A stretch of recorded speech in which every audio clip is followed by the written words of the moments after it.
While the Taliban did not attack U.S. forces, which was one of the conditions, it failed to fully honor any other condition under the Doha Agreement.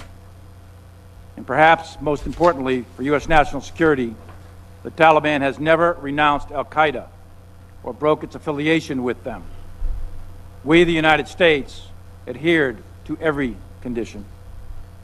Yeah. That was the problem. Uh-huh.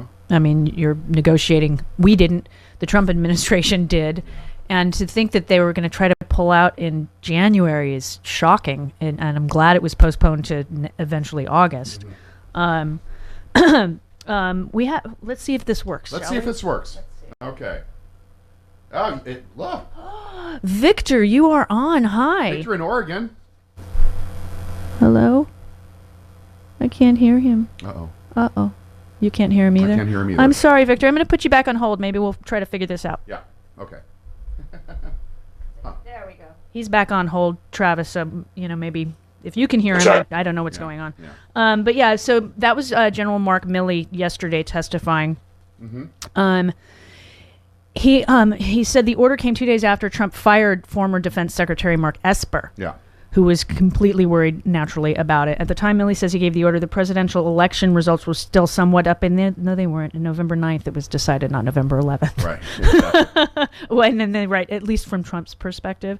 Both Milley and Kenneth McKenzie, General McKenzie, the commander of the U.S. Central Command, agreed that the deal negatively affected the morale and performance of the Afghan army, which is part of the reason when the Taliban came in and offered them money, basically, to put down their guns. They did it quickly.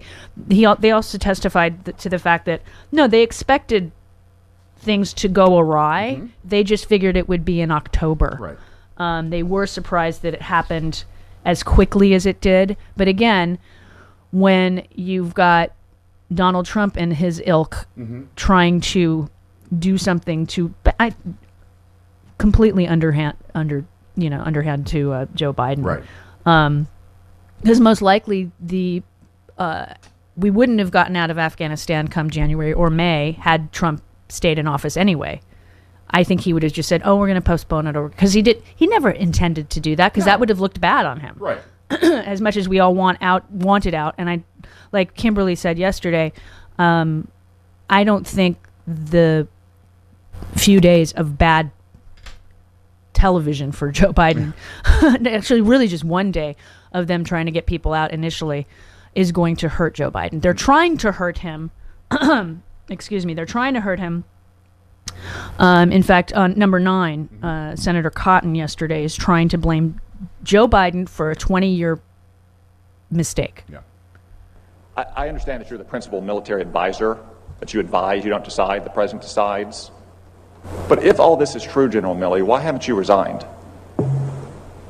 Senator, as a senior military officer, resigning is a really serious thing. It's a political act if I'm resigning in protest. My job is to provide advice. My statutory responsibility is to provide legal advice or best military advice to the president, and that's my legal requirement. That's what the law is.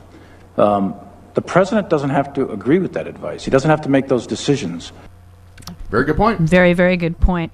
And then he also went on to say... Milley did. Yeah, Milley did. Thank you. Just from a personal standpoint, my dad didn't get a choice to resign at Iwo Jima. And those kids that are at Abbey Gate, they don't get a choice to resign. And I'm not going to turn my back on them.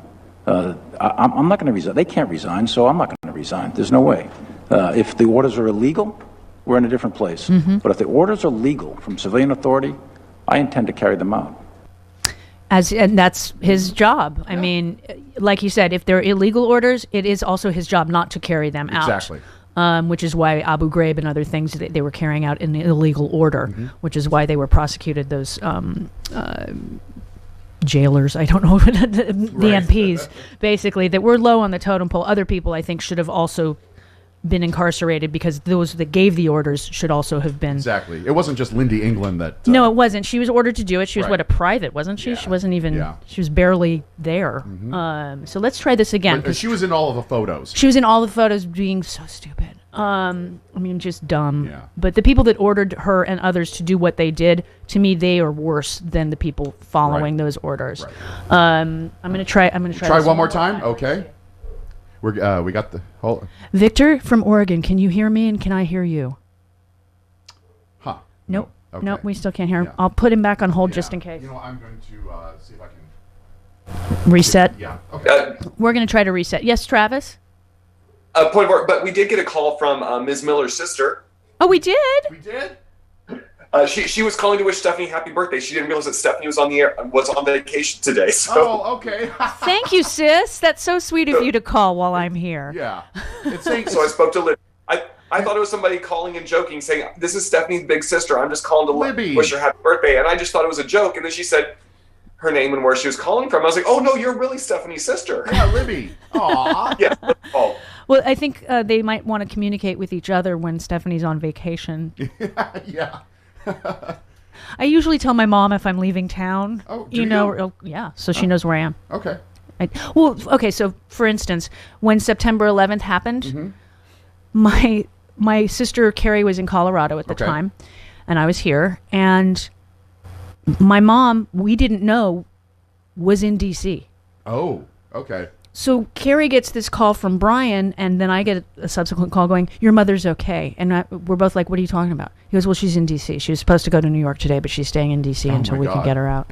And I was like, "Why didn't you tell me where you were going, Mommy?" Aw. You know? Yeah. So it's important for people to know. Your mom travels. Yes. She does, and it was a work thing. Yeah. But Your mom travels a lot for work, actually. she does. She's traveling soon to go to shoot something that I'm not allowed to talk about.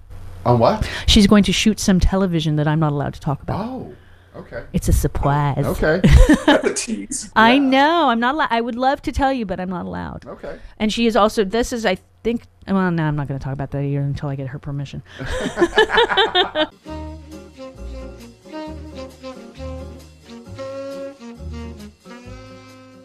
I mean, do we even need to do a commercial for the Steph store? I mean, the shirts are flying off the right. Look at this. Look at it. Get your face Look up at there. that. Get your face up there.